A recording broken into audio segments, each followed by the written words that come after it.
할렐루야. 하나님 앞에 영광을 올려드립니다.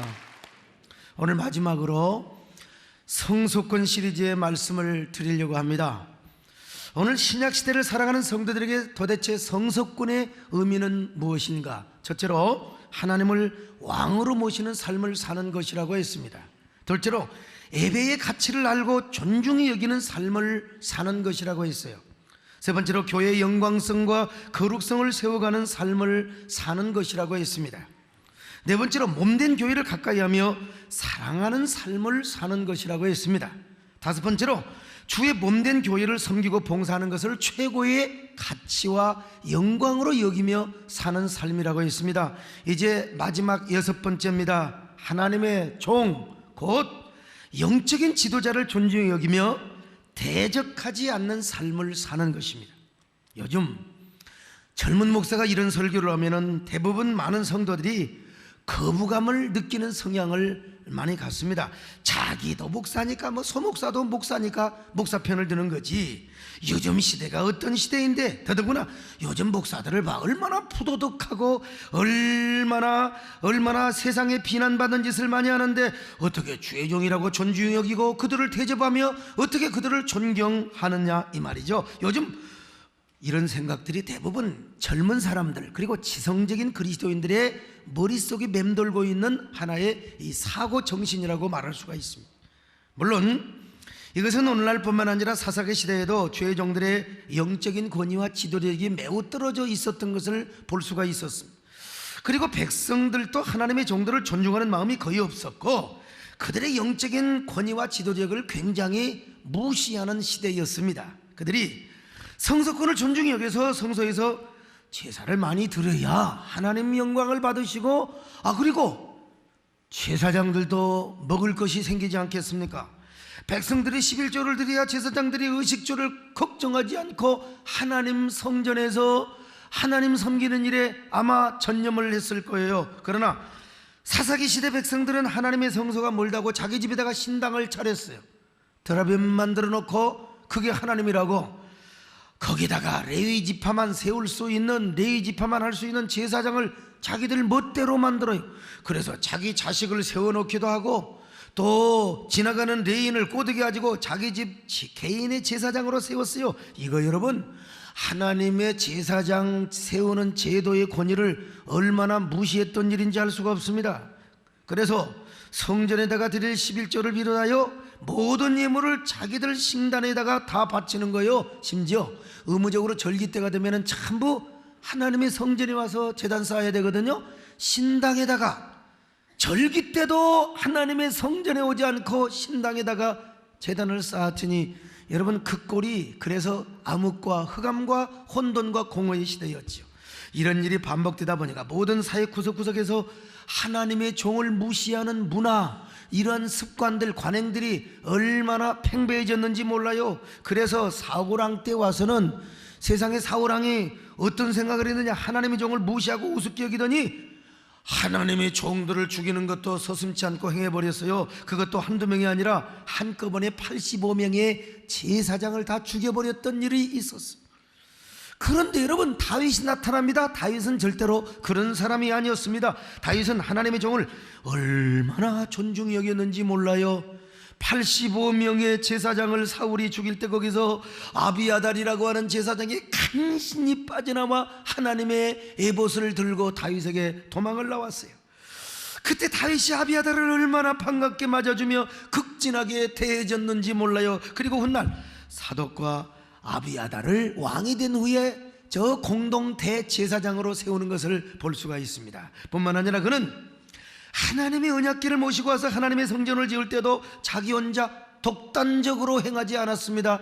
하나님의 종 나단 선지자를 초청해서 자신의 감동의 결단을 보고하며 상의하고 의논하여 그 일을 하겠다고 했습니다. 이 사실을 오늘 본문이 말씀하고 있지 않습니까? 자, 오늘 7장 1절로 3절을 봅니다. 시작. 왕이 선지자 나단에게 이르되 볼지어다, 나는 백향목궁의 살건을 하나님의 궤는 휘장 가운데 있도다. 나단이 왕께 아뢰되 여호와께서 왕과 함께 계시니 마음에 있는 모든 것을 행하소서 하니라. 여러분, 이 말씀이 어떤 말씀이냐? 쉽게 말하면 이런 말입니다. 선지자님, 요즘요 제가 하나님의 은혜를 생각하면요 정말 너무나 감사해서 죽을 지경입니다. 아니 너무나 감사하다 보니까 죄송해 죽겠어요. 왜냐?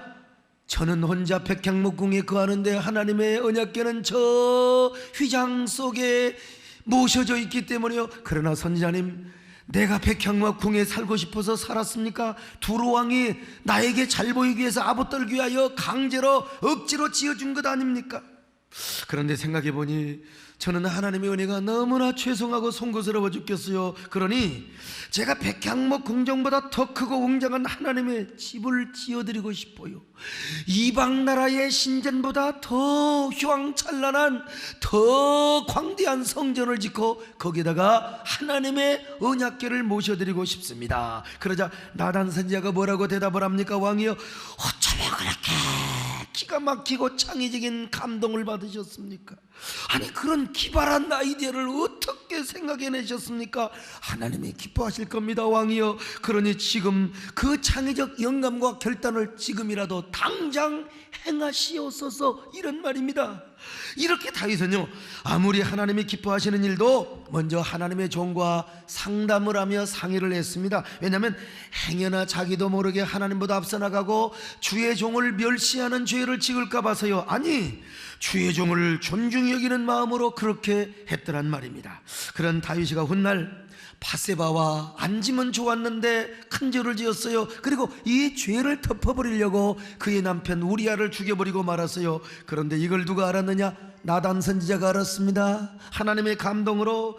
그래서 수많은 대신과 수많은 신하들이 있는 곳에서 여러분 다윗을 책망합니다. 그때 다윗이 뭐라고 말한 줄 아세요? 즉시 나단 선지자 앞에 엎드려 죄를 고백하고 회개합니다. 선지자님, 제가 하나님께 죄를 지었습니다. 결코 선지자에게 대적하거나 선지자를 죽이고 싶은 마음이 없었다는 겁니다. 사무엘하 12장 13절입니다 시작. 다윗이 나단에게 이르되 내가 여호와께 죄를 범하였노라 하매 나단이 다윗에게 말하되 여호와께서도 당신의 죄를 사하셨나니. 여러분, 다윗은요 자기에게 기분 나쁜 소리 한다고 자기 죄를 지적한다고 나단이를 책망하거나 나단이를 대적한 적이 없어요. 그래서 나중에 솔로몬 왕을 세울 때도 나단 선지자의 말을 듣고 선지자의 말을 들었지 않습니까? 그가 얼마나 주의 종을 존중히 여겼으면 그의 정치적인 원수요 인생의 원수였던 사울왕을 결코 죽이지 않았습니다. 사울은 다윗의 정치적인 원수요 인생의 원수였습니다. 아무 죄도 없는 다윗을 사울은 왜 그렇게 죽이려고 했는지 몰라요. 다윗이 있는 곳만 알면 특공대를 데리고 친히 다윗 사냥을 하러 다녔습니다. 그러니 여러분, 다윗은요 사냥개에 쫓겨다니는 한 마리 사슴처럼 이 광야 저 광야로 쫓겨다녀야 됐습니다. 그러던 어느 날 다윗이가 그놈의 원수 사울을 죽일 수 있는 절호의 찬스를 맞았어요. 다윗이 사울에게 쫓겨서 엔게디로 도망갔을 때였습니다. 엔게디는 동굴도 많고 지형이 험난해서 사람이 숨으면 쉽게 찾아낼 수가 없는 곳입니다. 그런데 사울이 엔게디에 왔을 때 갑자기 사울의 아랫배가 슬슬 아프기 시작하는 겁니다. 그러더니 막 설사가 나오기 시작하는 거예요. 여러분, 설사가 나오면 얼마나 사람이 다급해지는데요. 이건 양반이고 쌍놈이고요, 이건 천하의 왕도 대통령도 목사도 소용없습니다. 그래서 쏟아져 내려오는 설사를 막기 위해 그냥 뒤를 손으로 막고 어느 동굴로 사울이 그냥 숨어 들어가서 거기서 여러분 오토바이를 타는 겁니다. 훅가시를 당기는 거요. 여러분, 어떻게 설사를 하는데 얌전히 사는 사람 어디 있습니까? 푸드드드득 사는 거지요. 그런데 아니 그 동굴에 누가 숨어 있었습니까? 그 뒤에 다윗과 그의 신복들이 숨어 있었어요. 참으로 한 운명과의 만남, 운명과 운명과의 만남, 이걸 세상은 뭐라고 말하냐? 운명적 만남이라고 하는 거예요. 지금 다윗과 그의 무리들은 이 모습을 똑똑히 보고 있습니다. 사울은 정신이 없어요. 겉옷 벗어놓고 그냥 부두두두두두두두둑 하니까 뒤에 와서 칼로 갖다가 창으로 등을 쑤셔버리면 끝나는 거예요. 자, 사무엘상 24장 3절입니다. 시작. 길가 양의 우리에 이른즉 굴이 있는지라 사울이 뒤를 보러 들어가니라 다윗과 그의 사람들이 그 굴 깊은 곳에 있더니 한 동굴에 있어요. 그러자 다윗의 부하들이 다윗에게 이렇게 말합니다. 주군이여, 지금이 철호의 찬스입니다. 하나님께서 주군을, 저 원수를 갚을 수 있는 기회를 주군에게 주셨습니다. 여기 칼과 창이 있습니다. 가서 뒤에서 찍어버리면 됩니다. 하지만 다윗은 절대로 그렇지 않았습니다. 안 된다. 사울왕을 내가 죽여서는 안 된다. 그리고 사울왕의 겉옷자락만 살짝 칼로 베었습니다. 아무리 사울이 타락했다 할지라도 사울은 누구냐? 하나님의 기름 부은 종이라는 겁니다. 절대로 이런 하나님의 기름 부음 받은 종을 내가 죽여서는 아니 된다는 겁니다. 사무엘상 24장 4절로 6절의 말씀입니다. 시작. 다윗의 사람들이 이르되 보소서, 여호와께서 당신에게 이르시기를 내가 원수를 내 손에 넘기리니 내 생각에 좋은 대로 그에게 행하라 하시더니 이것이 그날이니이다 하니 다윗이 일어나서 사울의 겉옷자락을 가만히 베니라. 자기 사람들에게 이르되 내가 손을 들어, 자 여러분 잘 읽어봐요. 시작. 여호와의 기름 부음을 받은 내주를 치는 것은 여호와께서 금하시는 것이니 그는 여호와의 기름 부음 받은 자가 되매니라. 여러분, 지금 사울이가 변을 보러 왔기 때문에, 더더구나 설사를 하기 때문에 경호원 한 명도 안 데리고 왔습니다.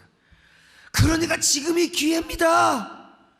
여러분, 가까이 가서 창을 뒤에서 던져버리면 끝나는 겁니다. 여러분, 더구나 사울왕은 하나님이 버린 사람이요, 그 속에 마귀의 영이 가득한 미친 영감이요, 그러니까 여러분 죽여도 됩니다. 그러나 다윗은 절대로 그렇게 하지 않았습니다. 아무리 사울이 미친 영감이고 사탄의 종노릇을 있다 할지라도 하나님의 종은 하나님이 처리를 한다는 것이 다윗의 믿음이고 확신이었단 말입니다. 여러분, 우리가 당시 다윗이거나 다윗의 측근으로 있었다면 여러분 뭐라고 말했겠어요? 저 영감 때문에 지금요 하나님의 영광이 가리고 이스라엘이 지금 망조 들어가고 있다. 저 미친 왕 주군이여, 죽여버리자고 말이요. 오늘날 현대교인들 가운데 이런 생각을 가진 사람들이 얼마나 많이 있습니까? 저 목회자는 완전히 타락했다는 겁니다. 패역한 종이요, 영적으로만 타락한 것이 아니라 도덕적 윤리적으로 완전히 타락을 했어요. 저 부패한 사람이 교회를 망하고 그리고 지금 하나님의 영광을 가리고 있다는 거예요. 그러니 저 목사는 쫓아내야 된다. 우리가 우리 힘으로 저 목사를 쫓아내버려야 된다. 그래야 우리 교회가 부흥해야 된다고 말이죠. 오늘날 성도들은 그런 생각을 하면서 자기가 모셨던 목회자를 자기 힘으로 안 되니까 세상 법정에 고발을 합니다.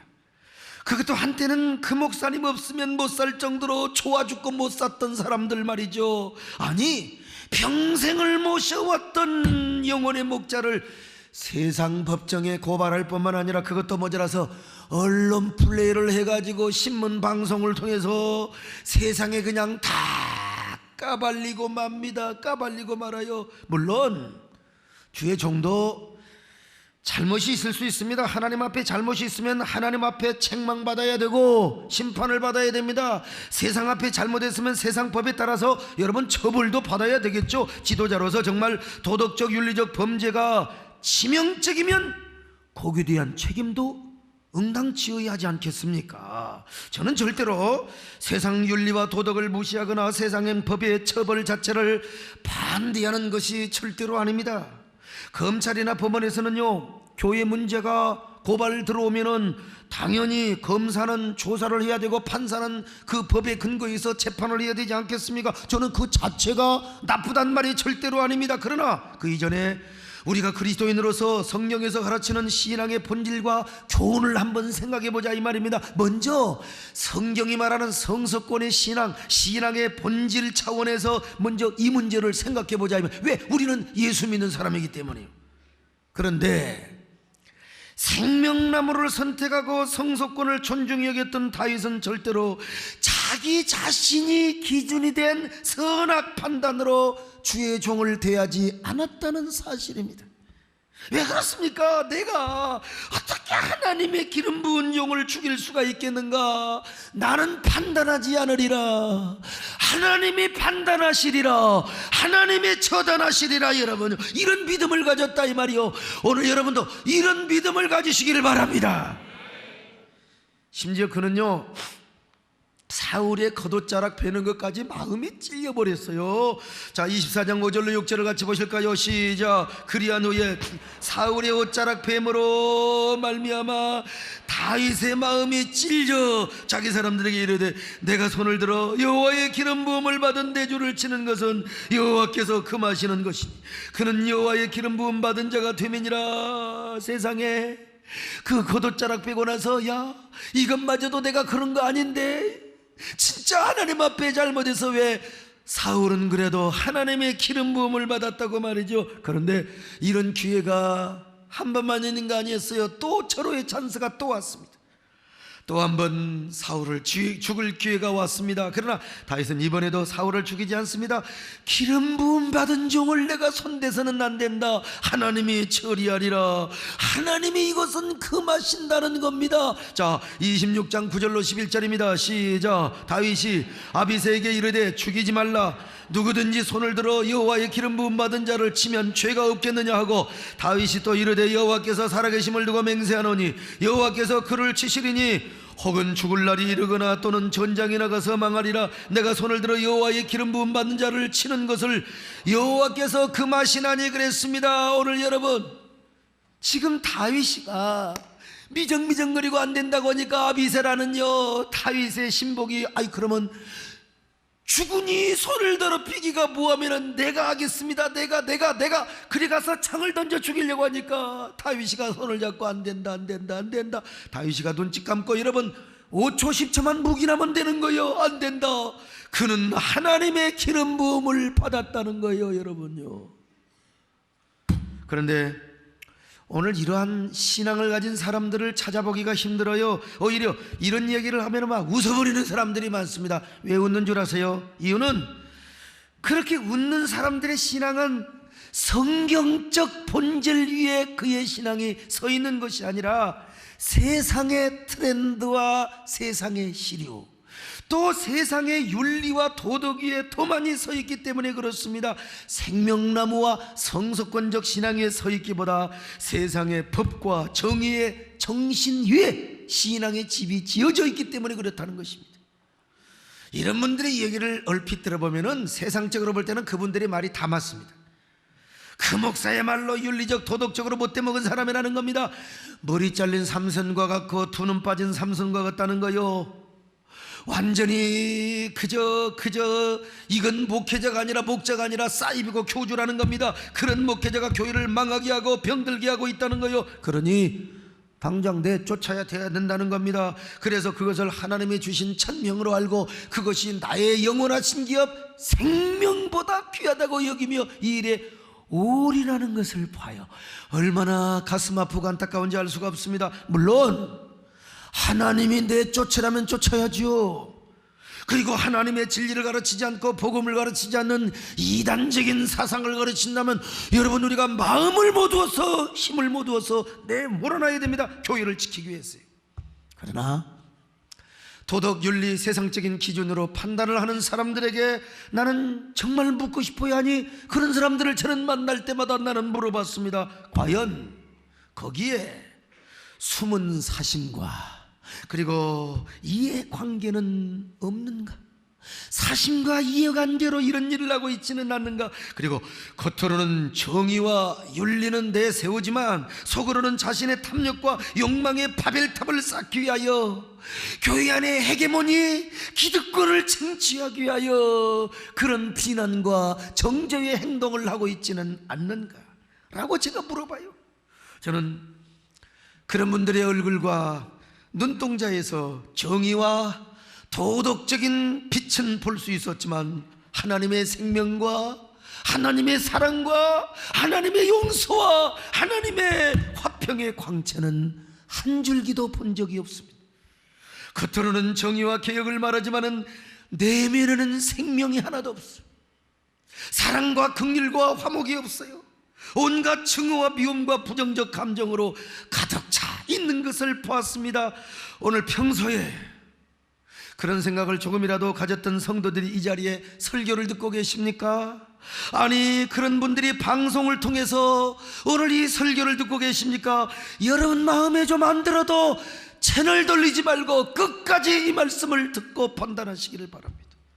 저는 그런 분들에게요, 먼저 다윗의 성서권의 신앙을 제가 소개하고 싶어요. 다윗도 얼마든지 사울을 볼 때마다 다윗도 인간인데 어떻게 선악 판단을 안 하고 싶었겠습니까? 그도 사람이기 때문에 도덕과 윤리적 마인드가 있었을 거예요. 왜 그러고 정의의 용기가 없었겠습니까? 불의를 용납하지 않는 정신이 그에게 충만했을 거예요. 그렇지 않더라도 사울은 지금 미친 영감이요, 미친 또라이입니다. 성령 충만한 자가 아니라 더러운 악령으로 충만한 자요. 거기에다가 자기를 지금 죽이려고 하고 있어요. 내가 그를 죽이지 않으면 내가 죽어요. 그러니까 다윗이가 그런 상황을 합리화해서 얼마든지 사울을 죽일 수도 있었습니다. 그러나 다윗은 절대로 그쪽을 선택하지 않았습니다. 그는 끝까지 생명나무를 선택합니다. 성서권을 존중히 여깁니다. 그래서 사울을 하나님께 맡기고 자기 손으로 죽이지 않았던 것입니다. 물론 성경을 보면은 고라와 다단과 아비람과 온과 같은 사람이 있어요. 그들은 선악의 마인드와 세상 도덕과 윤리 마인드로 볼 때 여러분 모세가 탐탁지 않게 여겨졌을 겁니다. 그래서 모세를 대항했습니다. 모세의 리더십에 도전을 하였습니다. 여러분, 결과는 우리가 너무나 잘 알고 있지 않습니까? 하나님의 심판으로 말미암아 그의 자녀와 친족까지, 그 무리에 가담했던 사람들까지 다 하나님의 심판으로 멸망받고 말았어. 이런 얘기를 하면은 아이고, 저 소목사가 비교적 젊은 목사고 그래도 신선한 목사라고 생각했는데 왜 그렇게 고리타분하고 느끼한 말씀만 전하느냐, 여러분 좀 지성적인 사람이 그렇게 바라볼 수가 있습니다. 그러나 저는 지금 성경의 가르침과 기본 교훈을 이야기하고 있는 것입니다. 젊은이나 지성적 그리스도인들이 또 이렇게 판단할 수 있을지 몰라요. 오늘날 그렇다면 교회 지도자가 공금을 횡령하고 불륜의 죄를 지어도 그냥 무조건 그의 지도를 따르란 말입니까? 그렇다면 목사님, 교회는 법도 없고 정의도 없고 교회는 질서도 없단 말입니까? 여러분, 저는 누구보다도 법과 정의의 중요성을 아는 사람입니다.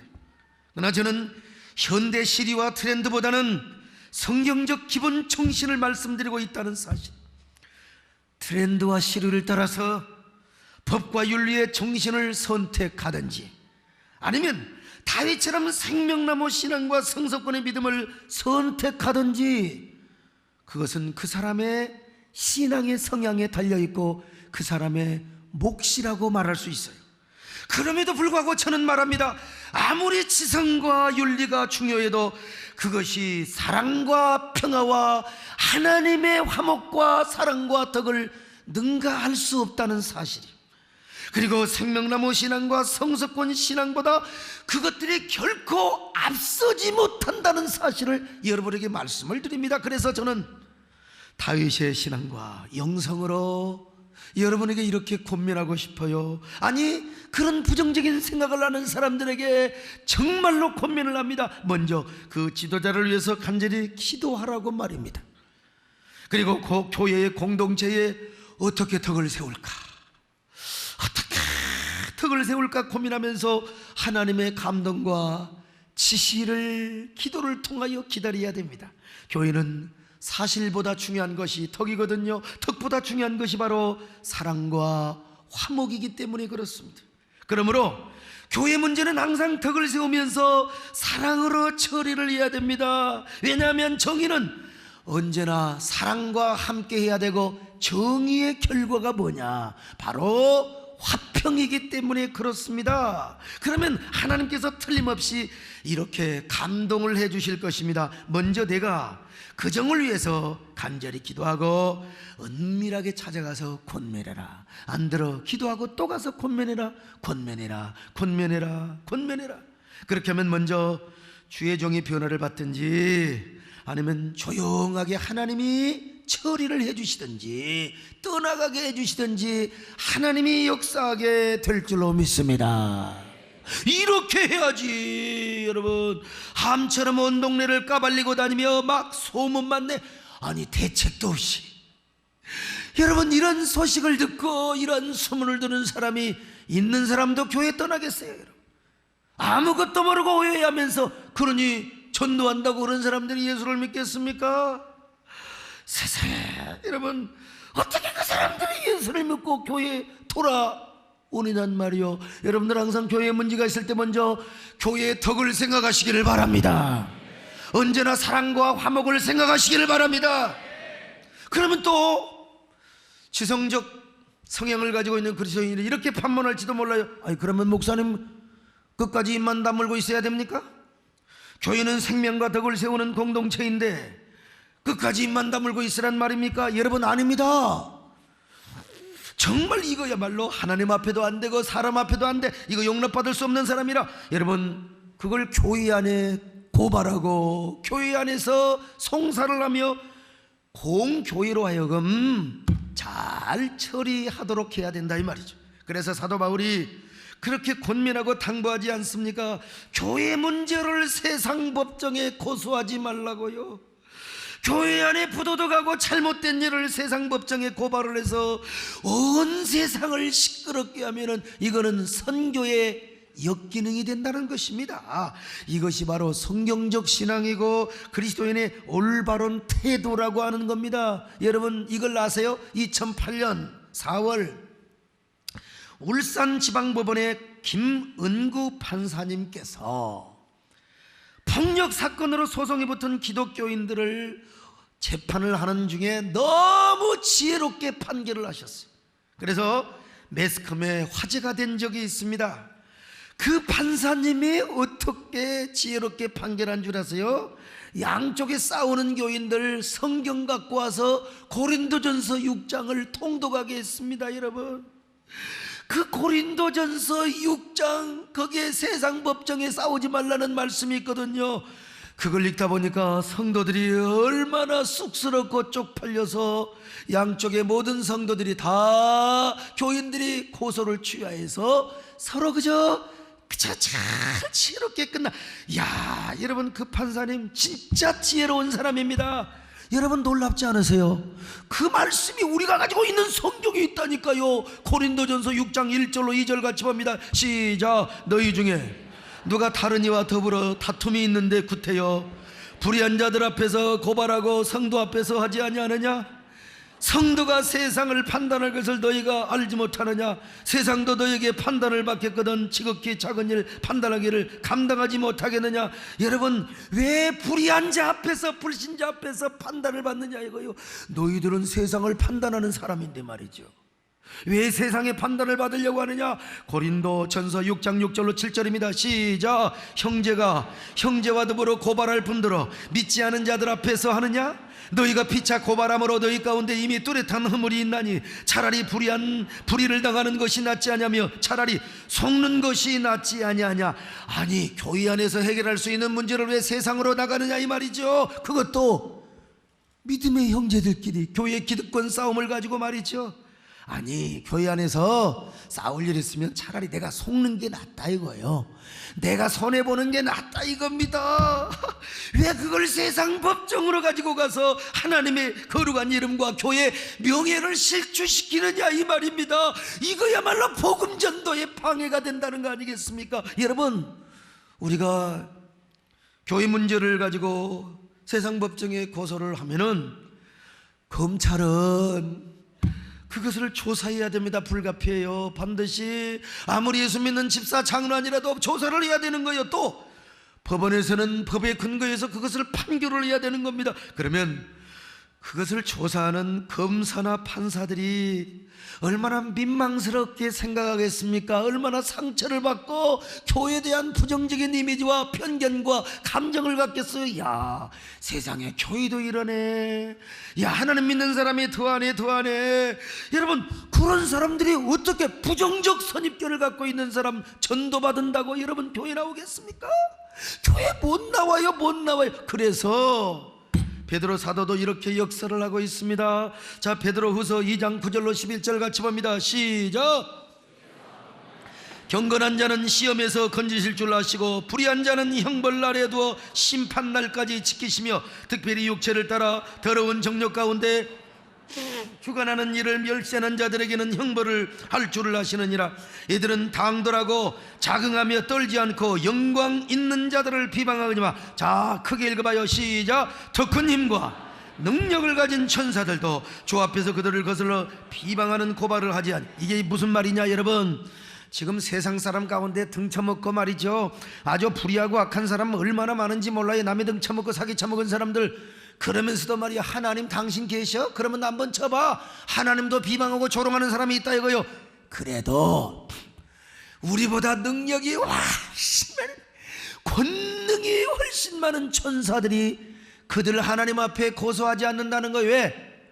마지막 날 하나님의 심판이 있기 때문에 저놈들 하나님께 맡긴다는 겁니다. 여러분, 천사도 하나님을 모르고 껍적대는 까부는 사람 고소하지 않는데 어떻게 교회 안에서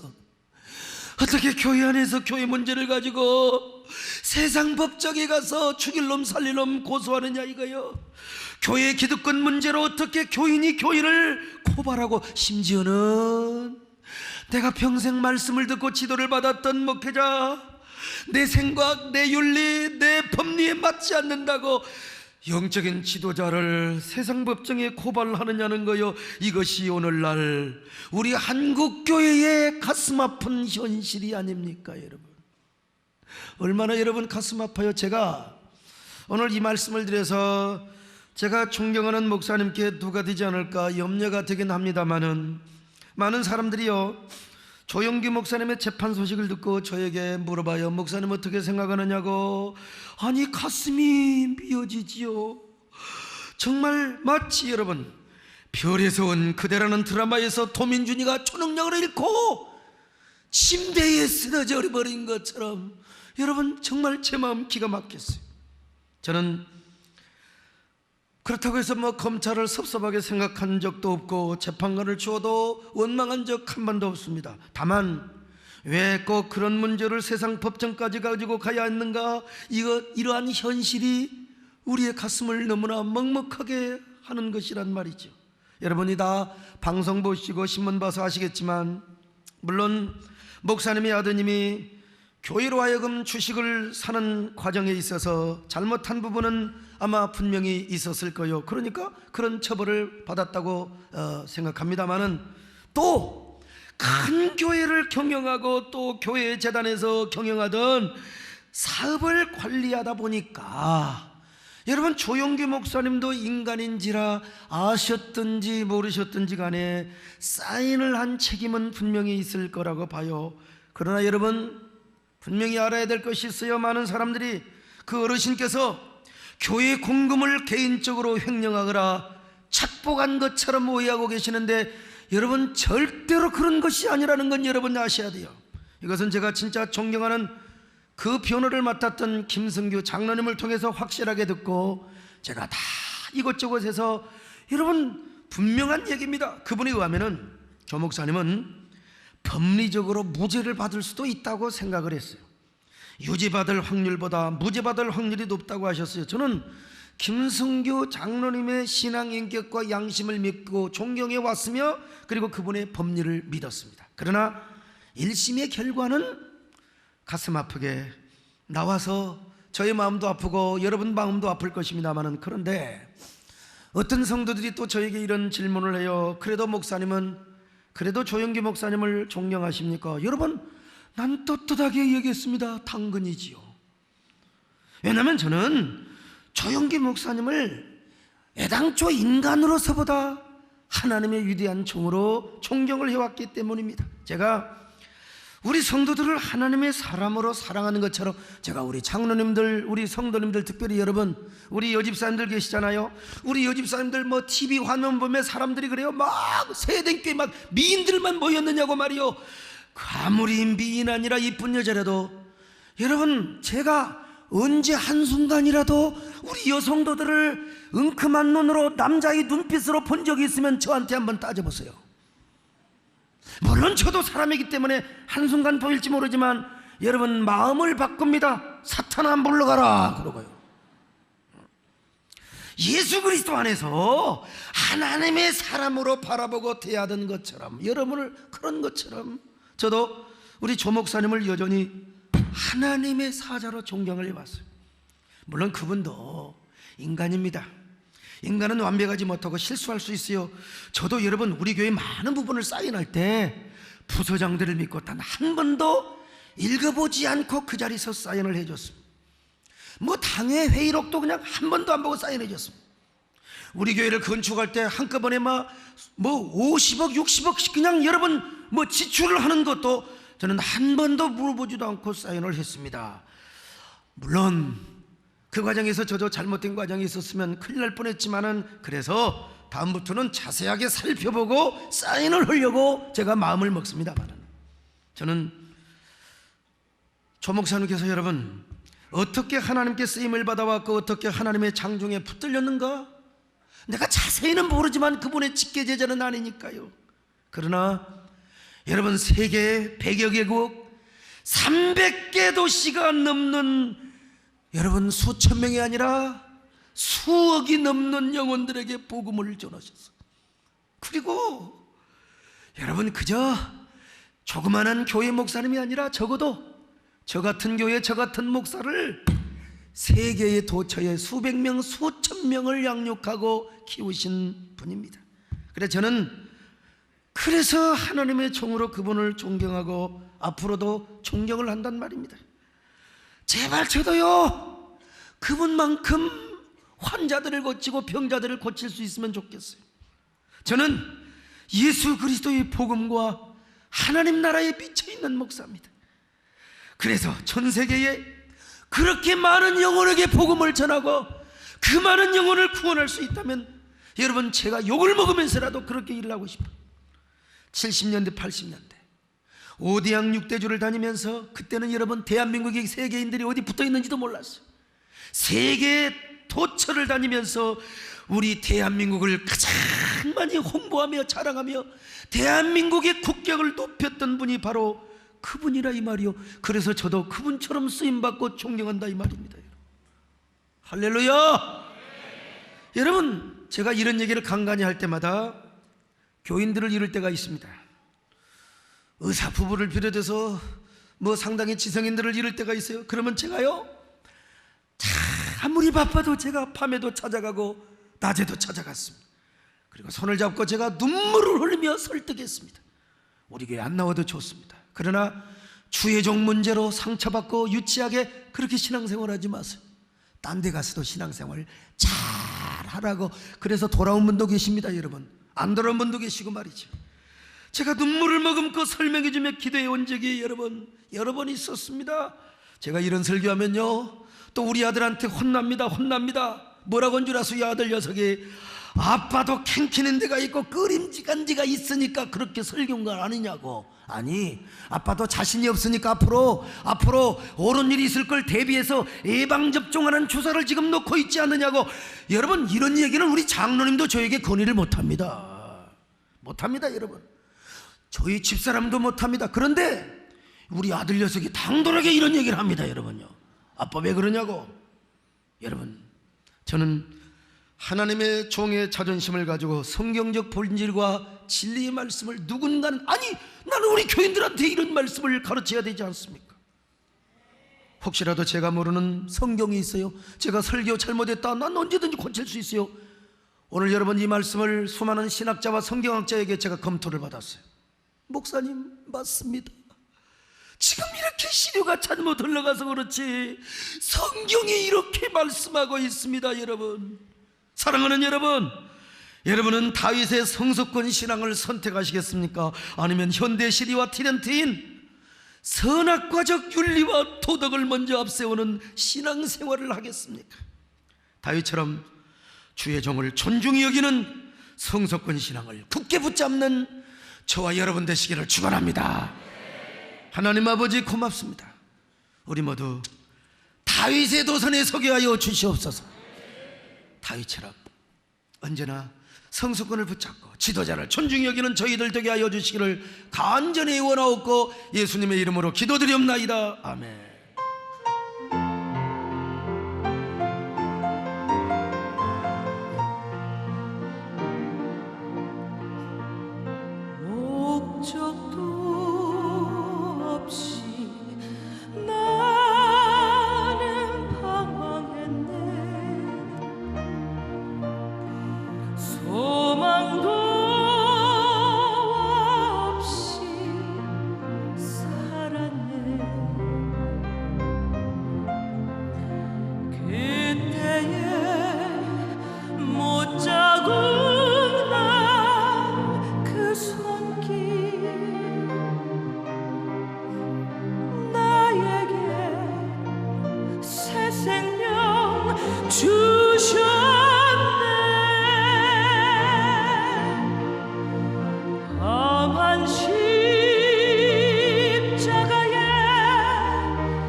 안녕하세요. 이교구 임태한 집사 이명래입니다. 지금까지 제 인생을 돌이켜보면 세 가지 터닝 포인트가 있는데요. 첫째는 불신자의 가정에서 자라던 보잘것없는 제가 미션 스쿨을 통해 하나님을 만난 것이고, 둘째는 이 세상에서 가장 이쁘고 믿음의 가정에서 자라나 참된 신앙인의 삶을 살아온 축복의 통로자인 강경자 집사를 제 평생의 반려자로 만난 것입니다. 그리고 세 번째, 제 인생의 터닝 포인트는 바로 세해된 교회를 만난 것입니다. 분당으로 이사를 오면서 직장 동료를 통해 세해된 교회를 나오게 되었습니다. 등록 첫날 소강성 목사님의 명문 가문을 꿈꾸며 라는 말씀에 전 큰 도전과 충격을 받았습니다. 가장으로서 저희 가족들에게 바라는 것은 그저 착하고 선하게 살면 된다는 것이었습니다. 그런데 목사님 말씀을 듣고 나서부터 행복한 꿈이 생겼습니다. 그것은 바로 우리 아이들을 믿음으로 잘 키워서 믿음의 명문 가문을 이루리라는 꿈이었습니다. 그 뒤 세해된 교회에서 세례를 받게 되었으며 집사 직분을 받았고, 지금은 작년 영어 예배에서 회계와 찬양팀으로 또한 이교구 남동교 활동을 통해 다른 사람들이 하기 싫어하는 일이 무엇일까? 그 일을 내가 해야지라는 마음으로 섬기고 있습니다. 이러한 섬김은 오히려 제게 큰 축복으로 다가왔으며 이를 통해 더욱 큰 비전과 꿈을 갖게 되었습니다. 저는 새벽에 일어나면 소강성 목사님께서 자녀를 위해 안수기도를 해주라는 말씀에 따라 두 손을 씻고 존귀한 자녀로 자라게 해달라고 머리에 손을 얹고 안수기도를 합니다. 또한 제일 먼저 회사에 출근하여 오래 두신 말씀을 묵상하고 기도하며 하루를 시작합니다. 이러한 작은 순종은 저에게 생각지도 않은 큰 선물로 주어지곤 합니다. 영어가 부족하지만 미국 출장을 다녀오는 축복과 회사에서 중요한 프로젝트의 성공 등 감사할 일들이 넘쳐나고 있습니다. 그중 2014년도에는 큰 아이가 과학고등학교에 합격하는 축복까지 받게 되었습니다. 작년 한 해는 저에게는 참 힘든 1년이었습니다. 과학고등학교 입시를 준비해야 했던 저는 많은 경시대회와 내신 성적, 봉사활동 등 많은 것들을 준비해야 했습니다. 새벽부터 밤늦게까지 공부를 해야 하는 그 시간들이 너무나 무겁게 느껴졌습니다. 하지만 이렇게 힘든 시기를 잘 이겨낼 수 있었던 몇 가지 비결이 있었습니다. 먼저 3년째 새벽마다 일어나셔서 안수기도 해주신 아버지와 부모님의 새벽기도였습니다. 아버지께서 제 머리에 손을 얹고 기도해 주실 때 어렴풋이 하나님께서 주실 축복이 느껴집니다. 그리고 저를 위해 기도와 조언을 아끼지 않으신 저를 섬겨주시는 교회 학교 목사님이 계셨기 때문입니다. 그리고 부모님의 남다른 학습관과 명문 가문을 위한 기도는 학교나 학원에서 배우는 그 무엇과도 비교할 수 없는 값진 보석과 같았습니다. 저희 가족의 아침은 세대의 비전 선언문처럼 가족 비전 선언문을 만들고 매일 아침 가족 모두 기도로 하루를 감사함으로 맞이합니다. 그리고 수학과 공부에 많은 시간을 보내야 하는 저는 영어 학원이 아닌 새해된 작년 영어 예배를 나갔습니다. 그곳에서 저는 글로벌 마인드, 즉 예수님의 마음을 품게 되었고 영어 실력 또한 월등히 키울 수 있었습니다.